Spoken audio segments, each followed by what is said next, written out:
right, so we are on page 142. I'm definitely needing my glasses here. We're on page 142, down the second paragraph. And he's being talked about prayer in a very direct way by the reading of this writing, I guess, that this father, this starets that he saw, called the Shkimnik, and he's being taught, and we're kind of in the middle of that writing, even still.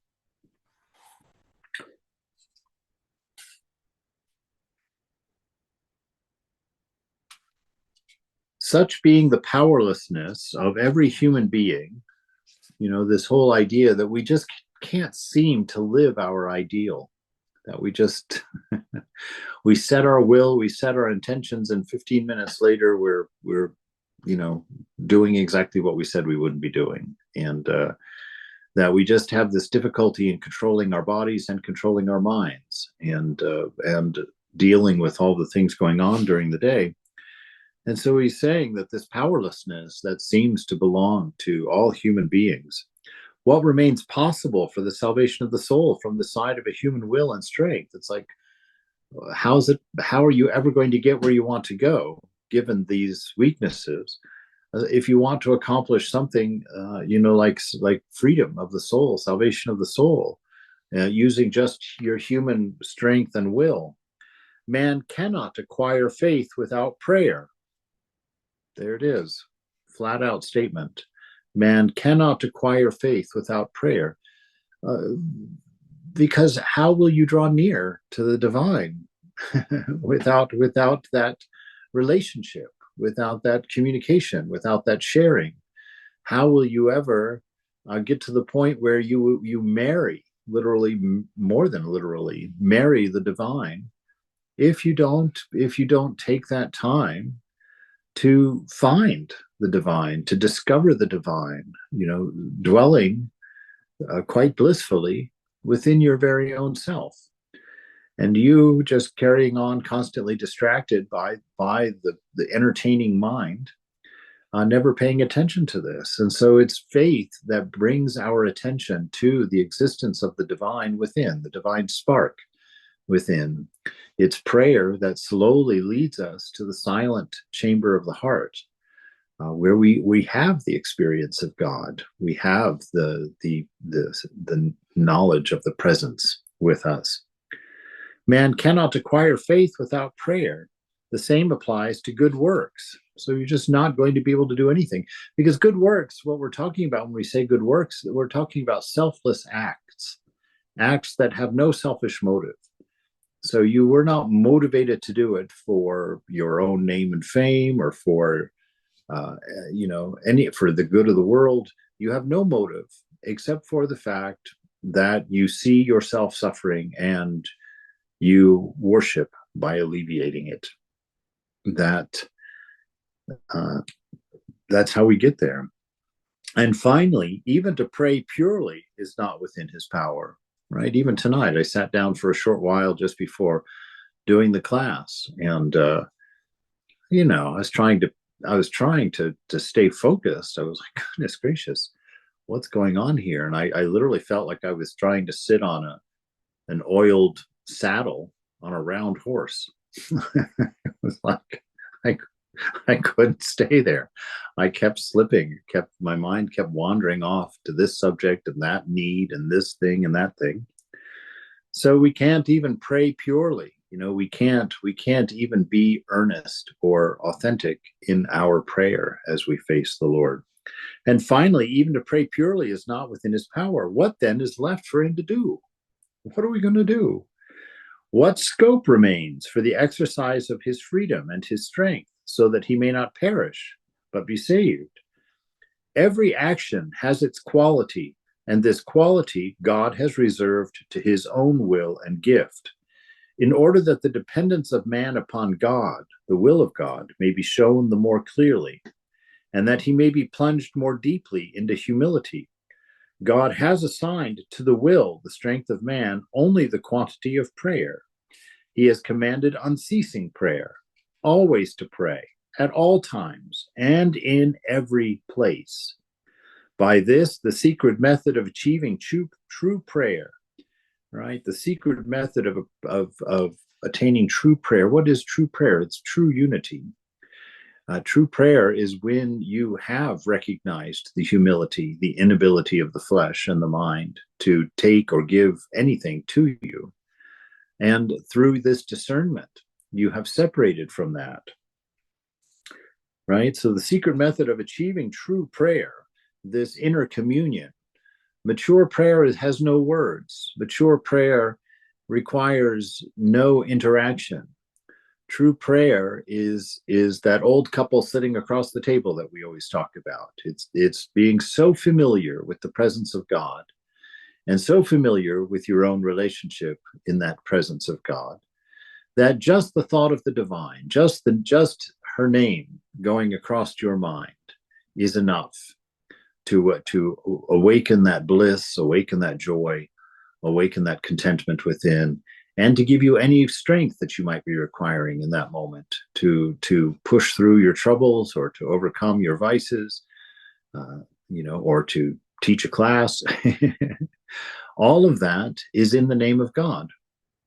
All of that is there for you in the name of God. All you have to do is repeat the name of the beloved and then sit and enjoy what you've evoked, what you have reminded yourself of.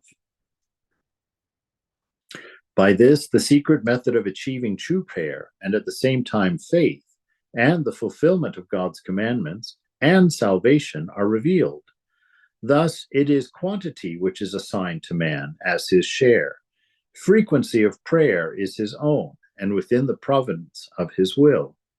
This is exactly what the fathers of the church teach. Saint Macarius the Great says, truly to pray is the gift of grace. All right. So to pray is a manifestation of grace. That's a wonderful thing. Indeed. You know that if we're going to put it in the bhakti terms, like since it's Christianity, you've got the divine. And what right do you have to the divine? In our condition, it's like someone who's dirty and disheveled walking into a fancy boutique on Union Square in San Francisco. You're not going to get farther than the door jamb before the bouncer comes over and very politely shows you the way out. And so it is by grace that we pray. It is a gift from the divine that we have this possibility, this potential, which is wrapped up in prayer, the repetition of the name of God.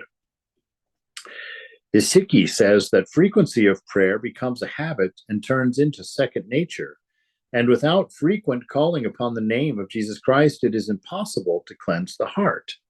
Once again, Jesus here is a symbol for any time that he has manifested, any time that he has appeared, whether as Buddha or Rama or as Krishna or Ramakrishna. So it's your ideal. Jesus represents the ideal of perfection. All of the avatars are that ideal. And through them, we see the divine. And so thinking of that divine, becoming aware of that divinity, knowing that it dwells within you, just that thought alone is purifying.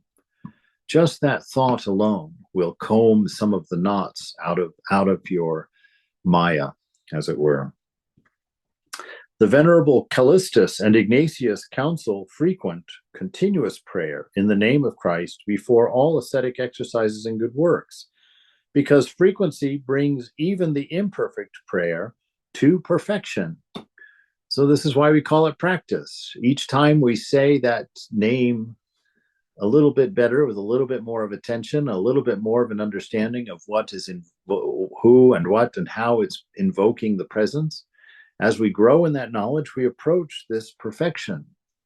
We approach this enlightenment, that moment. And, one of the things that Vivekananda says at some point. He says that if you ever are able to say your mantra perfectly, that will be your realization. You know, that if you, in repeating your mantra, each time you say it, you try to say it with a bit more earnestness.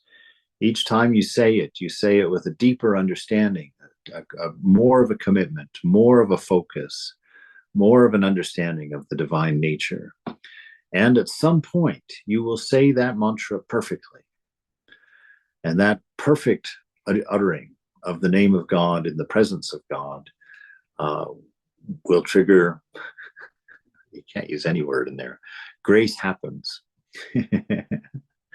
Grace happens at that point. Blessed Diadoc asserts that if a man calls upon the name of God as often as possible, then he will not fall into sin. Yeah, of course not. Your patterns of wrong thinking won't be initiated if you are constantly repeating the name of God. Without keeping that constant remembrance of the divine and its presence within you, the mind falls into its habitual thinking and will fall into its habitual patterns of thinking. And through those patterns of thinking will arrive at its standard and familiar states of being, which unfortunately are based on the body-mind, based on an idea of who we are and not the knowledge of who we are. What experience and wisdom there are here, and how near to the heart these practical instructions of the Fathers are. In their experience and simplicity, they throw much light upon the means of bringing the soul to perfection. What a sharp contrast with moral instructions of the theoretical reason.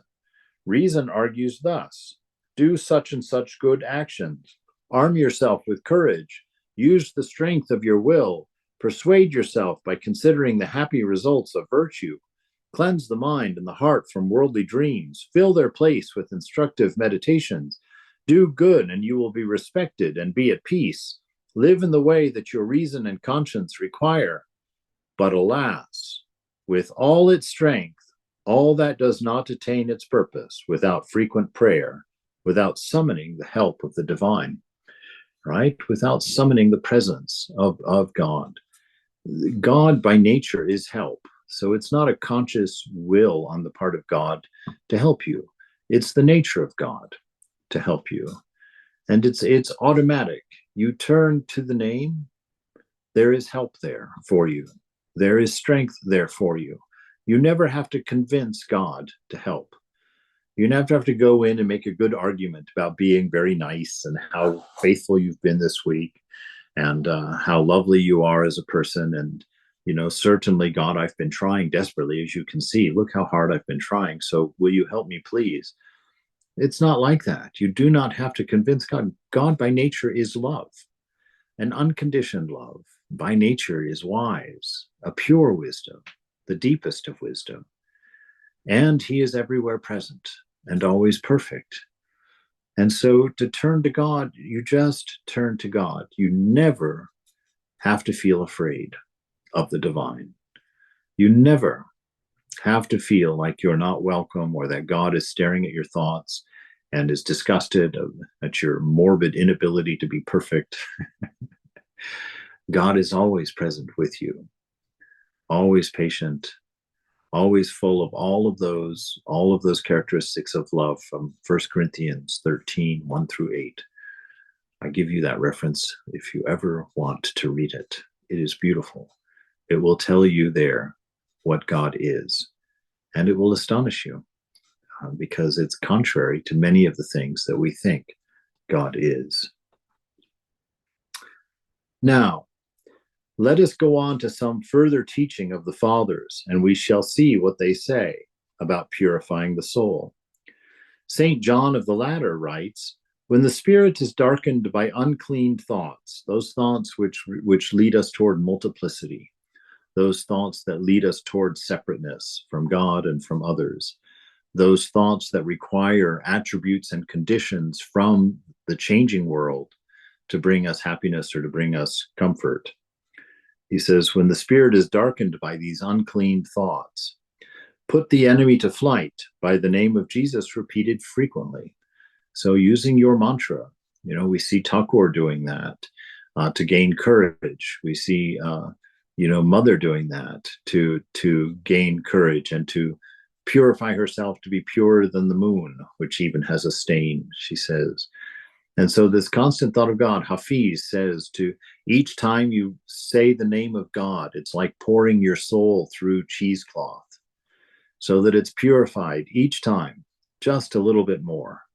And the more you can do this, the more often you can do this, the longer you can do this. We're shooting for having this become nature, our second nature, at every moment, that within us, quietly in the background, the name of God is always being sung, and the presence is always being evoked. A more powerful and effective weapon than this you will not find in heaven or on earth. Saint Gregory the Sinite teaches thus: know this, that no one can control his mind by himself, and therefore, at a time of unclean thoughts, call upon the name of Jesus Christ often and at frequent intervals, and the thoughts will quiet down. How simple and easy a method, yet it is tested by experience. What a contrast with the counsel of the theoretical reason, which presumptuously strives to attain to purity by its own efforts. Now he's calling this theoretical reason. It's really egoism. Ego dwells in the mind and uses the mind exclusively from all of its past to create the illusion of itself, right? And so this theoretical knowledge is ego-based knowledge, doership knowledge. I'll do this, I'll do this, I'll do this, and I'll be that. I'm in charge, I'm in control, it's my will, it's my strength, it's my courage, it's my doing. And when I make myself a saint, then I'll know God. That's egoism. The way that this is being constructed here is for us to know that that is impossible to reach God that way. The ego cannot reach God, right? What reaches God is simple surrender. Oddly enough, surrendering of the ego, the sense of separateness. That's all the ego is, a sense of separateness. And it requires all kinds of wrong thinking to constantly reintroduce itself or to prop itself up. Noting these instructions based upon the experience of the Holy Fathers, we pass on the real conclusion that the principle, the only and very easy method of reaching the goal of salvation and spiritual perfection, is the frequency and the uninterruptedness of prayer, however feeble it may be. Christian soul, if you do not find within yourself the power to worship God in spirit and in truth, if your heart still feels no warmth and sweet satisfaction in mental and interior prayer, then bring to the sacrifice of prayer what you can, what lies within the scope of your will, what is within your power. Let the humble instrument of your lips first of all grow familiar with the frequent, persistent, prayerful invocation. Let them call upon the mighty name of Jesus Christ often and without interruption. This is not a great labor and was within the power of everyone. This too is what the precept of the Holy Apostle enjoins. By him, therefore, let us offer the sacrifice of the praise to God continually. That is the fruit of our lips, giving thanks to his name, from the book of Hebrews in the New Testament. Frequency of prayer certainly forms a habit and becomes second nature. This is exactly what we're hoping with our mantra, that the mantra will just, and it does for sure. If you say your mantra, just do it. If you're earnest and you keep doing your mantra for as much as you can, within a couple of weeks, you'll start noticing that your mantra will start without your conscious effort, and it will continue. It'll start and you'll hear it and you'll be like, oh, that's a good idea. And so then you join in with your consciousness. You join in on the party, but the party's already happening inside. Yes, because there's something quite quite magical going on at that point, because it's not just uttering a word and getting the mind into a routine that keeps it safe from any other routine. It's not like that. You see, within you is the divine. And so in the name and the form can never be separated. So your mantra is God. It's not indicative of God. The name and the form cannot be separated. And so when you say your mantra, the presence is invoked in you. And there's a certain familiarity to it. It will seem a little bit more familiar than it should. And it will resonate. If you have a good meditation or a good period of time where you're chanting the name and you're really there, you're really present with it, there will be more bliss in that than there should be. There will be more peace in that than there should be. There will be more courage in that than there should be, because you're playing with a reality. You're playing with the reality. And so just making small efforts toward chanting the name of God resonates within you a very strong response to your divine nature. And if in earnestness and sincerity you keep that going, you will be stunned, literally. You will be stunned at the power that is available to you, and how many years we've wasted for no good reason, when this wonderful key to the divine, given to us in pure grace, is available and workable. And you don't have to take anybody's word for it. It's not one of those things you have to believe, to make it happen. Do it, test it, and see. The more you do it, the more you will experience through it. This is God's promise, God's gift, actually, to us. Frequency of prayers. Yes. I just want to share on this topic. I was sharing this with Lalita yesterday. Is that I took a mantra diksha from my Guruji, and I used to Uh-huh. do. I didn't take much. I know I was careful not to take much when I was taking it, but then I was doing it. It's okay. I was making sure I was not missing it. But then Right. the other day, Guruji's wife, she challenged of doing ajapa japa, which Sharada Ma used to do it all the time, Hmm. like 200 malas. And something in me just jumped on it. I took leave the next day and I did it. It took 10 hours to do the 200 malas. It's like 21,600 times of repeating the Lord's name or the Maha Mantra, whatever I got. Wow. Uh-huh. And yes, and whatever you said right now actually is true. I can watch for that. You Yes. know, yeah. I mean, there is a. I want to share it just because it encourages some of us to actually do it. Yes, Uh, absolutely. yeah, It's appreciated. yeah. Thank you. Yeah, and I used to long back, a couple of years even. I used to hear this constant sound coming from inside. It's called. I later realized it's called anahata nada, Oh. anahata sound. I asked my Guruji. He said, he never heard it, so I just brushed it off. I said, it's something I'm hearing. But after I did this 200 Japamala, it's ringing like anything, constantly all the time, right now. Yes. And then I did my research. I researched.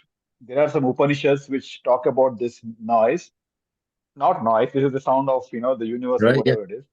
Yes. Yes. Yeah, Sound of the and years. there are Upanishads called Nada Bindu Upanishad. Then which does, yes, there is sound. You would hear them, and that's the path. So yeah, I just want to share it. Hmm. 200 malas. I'm looking forward to do more whenever I get a chance. I'll take a leave from my office, do it one day, 10 hours, not continuously, but let's say 20 malas or 20 rosaries, and it takes 1 hour. Take a break for half an hour, do it again, back. So yeah, it changed me. I realized the next day I'm feeling something different over here. On my Hmm. here. I also felt I'm less wavering than I usually am the previous days. So it really helped that. Yes. Thank you. There you have it. There you have it. Yes, and that's the beauty of this prayer, is that it can go on all the time. You don't have to just sit down and do it alone. It's advantageous to do that, but it is also available to you when you're doing the dishes, when you're taking a walk or walking the dog, or you're vacuuming, whatever the exciting things you guys fill your daily lives with. It's available to you all through that time. Just start chanting the name, and it will make your work go more pleasantly. It will make your day pass more pleasantly, and it does leave a storehouse within you. You'll find that it leaves a storehouse, so that if you do stop saying it for a while, you'll still enjoy the bliss for a short time, depending on how distracted you get.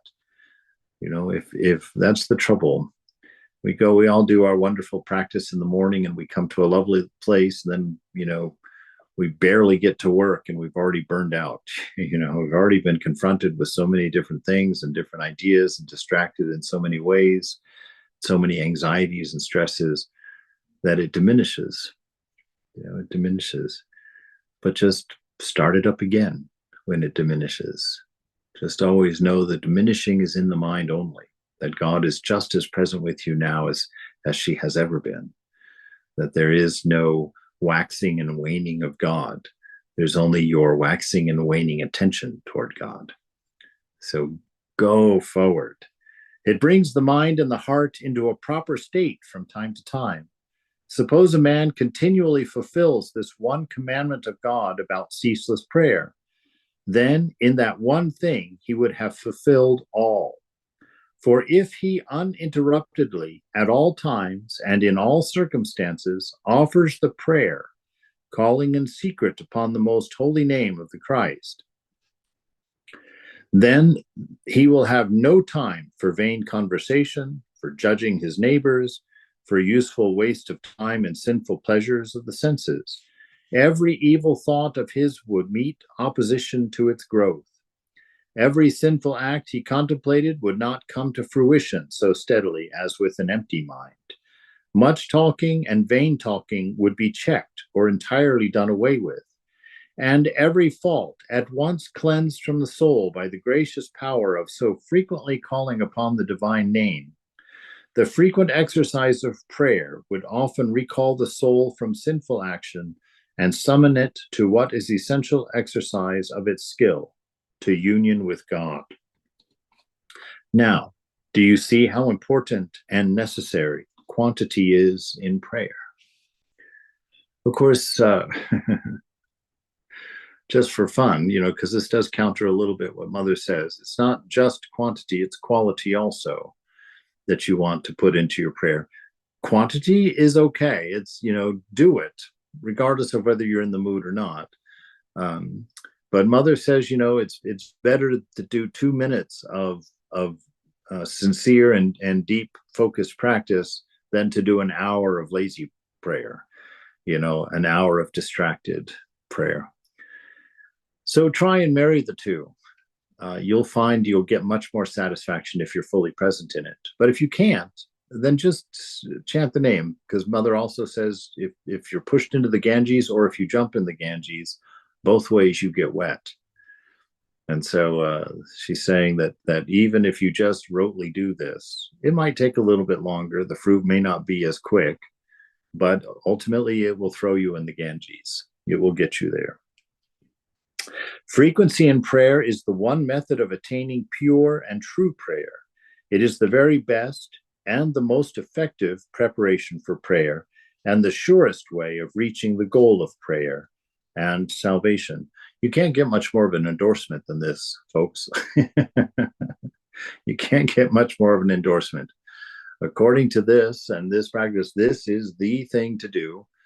And of course, within Ramakrishna's world also, he also taught the constant chanting of the names and glories of God, that this is the fastest and most effective way to reach knowledge, to reach our knowledge of self, the knowledge of the divine, the truth of being. And it's very simple. You see, we like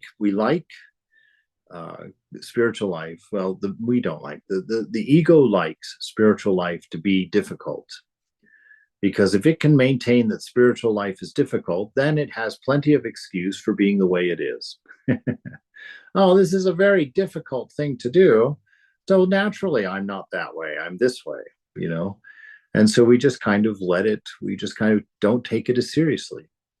and we lapse, right? But that's not the truth. That's not the truth. It's like, if you do this, and this is a very simple thing to do, it will purify the mind, it will purify your heart, it will help you grow in prayer, and it will transform how you pray.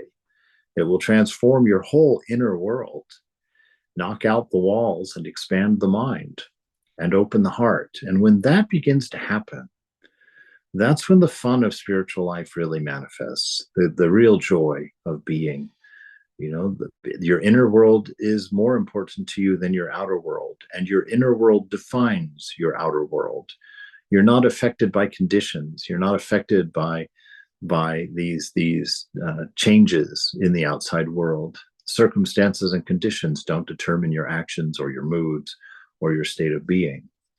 God does. The presence of the beloved is what determines your state of being. And that is steadiness. That's equanimity. That's the man or woman of steady wisdom.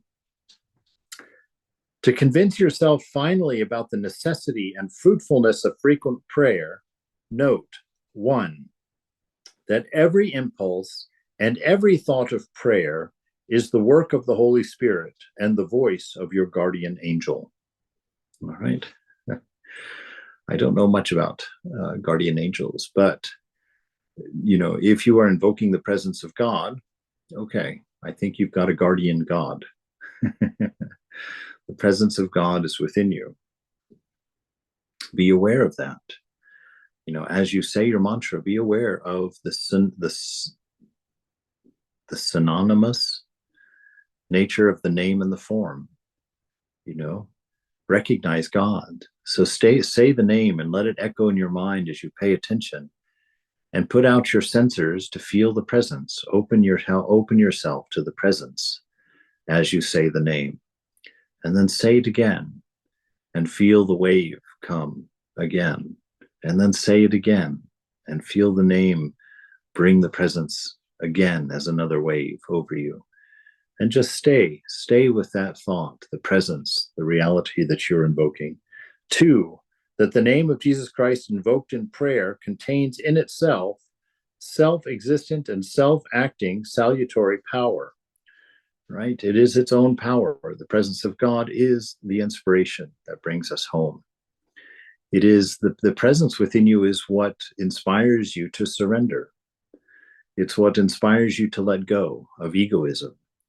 It's what gives you a sense of safety in your own self, within your own self, so that you can lay aside all of your habitual refuges that you've developed in your life, where you've always gone to for your comforts, whether it's, drugs to take you away for a minute, or friends to distract you from your loneliness, or your whatever it is, all these little things that we do, that we go and we worship at the movies when we feel bored.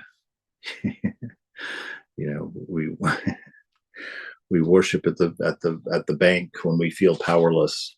All these different refuges. Let the name be your one and only refuge, the one and only solution to all of your troubles. So whatever your troubles are, the first thing you do is sit down and begin chanting the name, and it will give you clarity and the ability to let go of your own egoistic perspective, and life will flow. Life will flow. The world, they talk a lot about being in the flow these days, as if it's something different from ourselves. But being in the flow is to come to realize that the universe takes care of itself. The universe carries on by itself. You are the witness. And this being the witness is what it means to be in the flow of things, deeply connected and free simultaneously. 3, do not be disturbed by the imperfection or dryness of your prayer. Boom. Put that on your t-shirt. Write that on your mirror in the morning for when you go and comb your hair out. Do not be disturbed by the imperfection or the dryness of your prayer. Don't be disturbed by it. That's not your business. That's why you're not disturbed about it. God is in the process of bringing you to your enlightenment. That's her job. And she's doing that. He's doing that constantly. And so you just make yourself available. You sit in the sunshine of God, and he will take care of giving you a tan, right? You don't have to do anything except be available, consciously available. Do not be disturbed by the imperfection or dryness of your prayer, and await with patience the fruit of frequently calling upon the divine name. Patience is the word. Patience with yourself, patience with the process, because after all, the best way I found to deal with this actually is to know that your practice is about this moment. Your practice is not about an attainment in the future. Your practice is to draw near to God now, and to enjoy God now, and to enjoy that relationship now, and to give yourself over to that relationship now. It's not about something later. And so when we sit there doing our prayers, it's about our relationship with I am. And what does that mean? It's about your relationship with being, this moment. How are you in this moment? Are you content? Do you feel safe? Do you feel secure? You know, are you at peace inside? Are your desires diminished?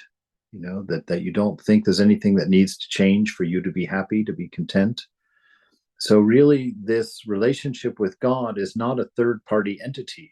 This relationship with God is your relationship with now, your relationship with yourself in this moment, in this being. And that's how you know the health of that relationship. And by chanting the name of God, you give that is an act of surrender, chanting the name of God. You're handing over your your right to think or to do whatever you want in your ego space. You're giving that up for a moment to surrender to God, to give this moment to the divine, to hand it over. And so, we do that in patience. There's no expectation, because we're simply enjoying the presence of God now. No expectation about an accomplishment later or an attainment of some kind. This is allowing our true nature, which has always been there and will always be there, to become apparent to us.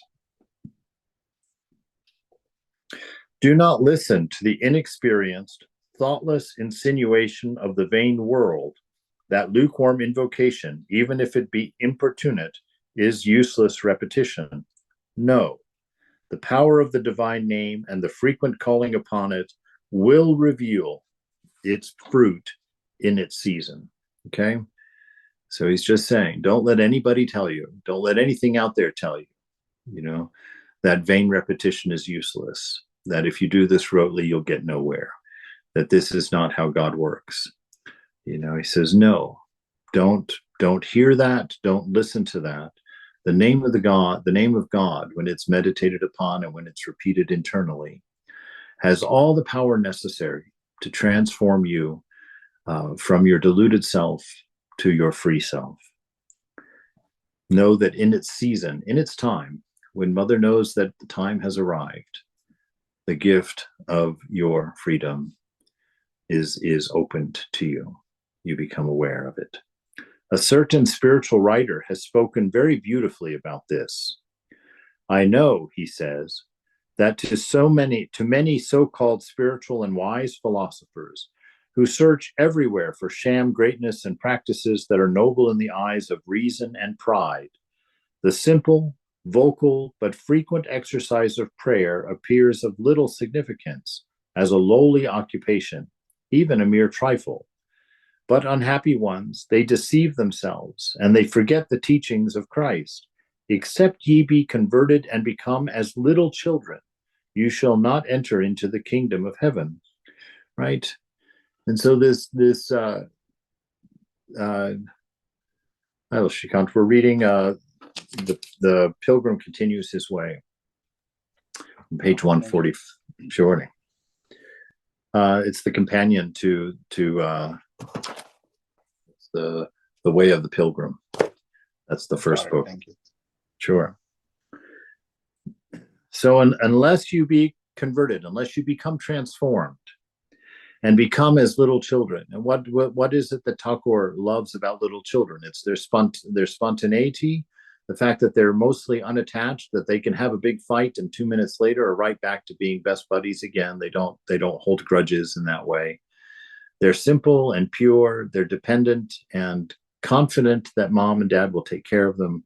Of course, these are ideal circumstances.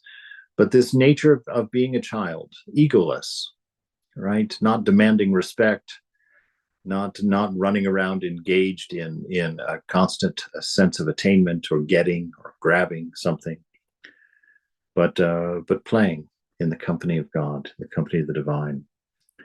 They work out for themselves a sort of science of prayer on the unstable foundation of the natural reason.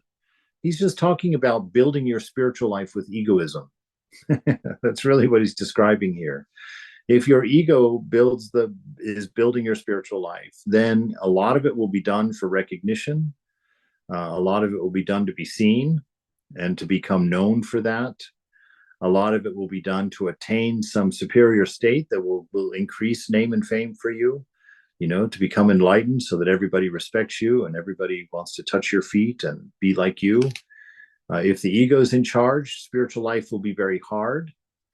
And there is a very carefully prescribed path that will be difficult and challenging to do, that you will teach others, but not do yourself with great faithfulness. And so that's egoed religion. It doesn't surrender. It doesn't bow down to the work of God. It's doing it itself using powers of mind, philosophies, and dictates and little secrets and whatnots all along the way. So they work out, these people who are doing that, who are given over to the ego, they work out for themselves a sort of science of prayer on the unstable foundations of the natural reason. Do we require much learning or thought or knowledge to say with a pure heart, Jesus, Son of God, have mercy on me? Does not our divine teacher himself praise such frequent prayer? Have not wonderful answers been received and wonderful works done by this time brief but frequent prayer? Ah, Christian soul, pluck up your courage and do not silence the unbroken invocation of your prayer, although it may be that this cry of yours comes from a heart which is still at war with itself and half filled by the world. Never mind. Only go on with it, and don't let it be silenced, and do not be disturbed. It will itself purify itself by repetition. Never let your memory lose hold of this. Greater is he that is in you than he that is in the world. 1 John 4:4. God is greater than our heart and knows all things, says the apostle. Right? So it's this constant faith. I mean, that's just a description of faith right there. It's just knowing the grace of God is enough for you. There's a part I think it's in Romans in the New Testament where Brother Paul is talking about he has a temptation that he has not been able to overcome. It keeps whooping him. And he prays to the divine about it. Oh God, please remove this temptation. Please give me strength over this temptation. And he prays it, I think 3 times he prays it. And in the last prayer, he hears a voice in his heart say to him, Paul, my grace is enough for you. And that's the answer. It's like, don't make it about things. The actuating things in spiritual life are prayer and grace. Those are the things that move and create transcendence and transformation. Those 2 things there, grace and prayer. And don't look to anything else. You don't need anything else. It doesn't have to be any more difficult than that. It's really just a matter of doing it. And to do it with as much sincerity, with as much earnestness, with as much love as you possibly can, so that it can produce integrity in you, so that it can bring you into the alignment of truth, where your words, your deeds, and your thoughts are the same and not at war with each other. So this promise of prayer is a big one and will take you all the way. There's nothing else necessary in this. And so, after all these convincing arguments that frequent prayer, so powerful in all human weakness, is certainly attainable by man and lies fully within his own will, making up your mind to try, even if only for a single day at first. Maintain a watch over yourself and make the frequency of your prayer such that far more time is occupied in the 24 hours with the prayerful calling upon the name of Jesus Christ than with other matters. And this triumph of prayer over worldly affairs will in time certainly show you that this day has not been lost, but has been secured for salvation, that in the scales of the divine judgment, frequent prayer outweighs your weaknesses and evil doing, and blots out the sins of that day in the memorial book of conscience, that it sets your feet upon the ladder of righteousness and gives you hope for sanctification in this life and the life to come, right? So, do your practice. Think of the beloved all the time, all the time. Do it and give it a test. Don't take anyone's word for it, but give it an honest test. Say, for the next 3 days, I'm going to do this much. And then, like he said, do it and keep a watch over your mind. Notice the effect. Notice what your real nature feels like. And use that noticing to feed your surrender. Say, yes, indeed, this is the one thing of value. This is the one most important thing. And then go about your business of laying down the lesser important things and keeping your mind in that light, in that constant presence of the beloved. All right. We'll stop there for the night. I also heard, Swami, that, back in the days, I think when, before independence, a lot of other religions in India. So there were a lot of Sufi mystics, right? So their masters, they used to tell them, go into your room, lock yourself for 40 days, don't come out, and just repeat the name of it. Just Mm. don't come out until you get that, you realize it actually. And many people used to do that, and they used to really benefit and come out realize within that 40 days as well, just by doing that name of the Lord or just repeating 40 days locked up in that room. So, Yeah. those are the Yeah, stories. no, that's beautiful, and it's true. I'm going to give a little bit of a caution from Swami Prabhutananda about that, though. They're down the street from the Yolima retreat in north of San Francisco. There's a Buddhist retreat. Jack Cornfield's place is there, and they do these big Vipassana silent retreats, where they spend 10 days in intense practice and prayer and meditation. And I was telling Swami Prabhutananda, I was like, well, Maharaj, they sell out. Our retreat is free. We don't charge anything to keep people there, and yet there's always room for people to go on retreat. It's very rarely booked. I said, but the Buddhists down the street, they do these high intensity things. They charge $85 a night at the time, and they sell out. I said, why don't we do something like that? Why don't we do meditation intensives?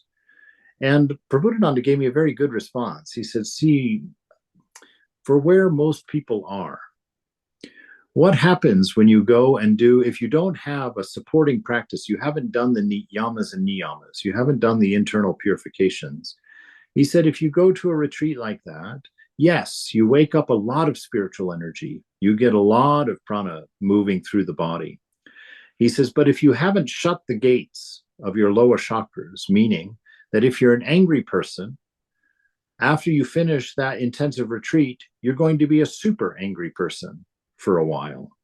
If you're a lustful person, you're going to become a super lustful person for a while.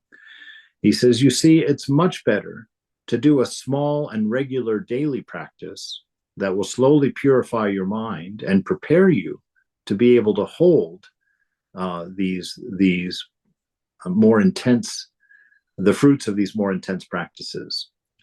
So it's better, at this point for you, take a look at what you're doing. If you're already doing a regular practice, if you feel like there's been some good purification inside, then talk to your guru and say, I'd like to do an intensive, of 5 days or 10 days or a month or whatever it is you're going to do of your intense practice, and then prepare yourself for it and then go do it.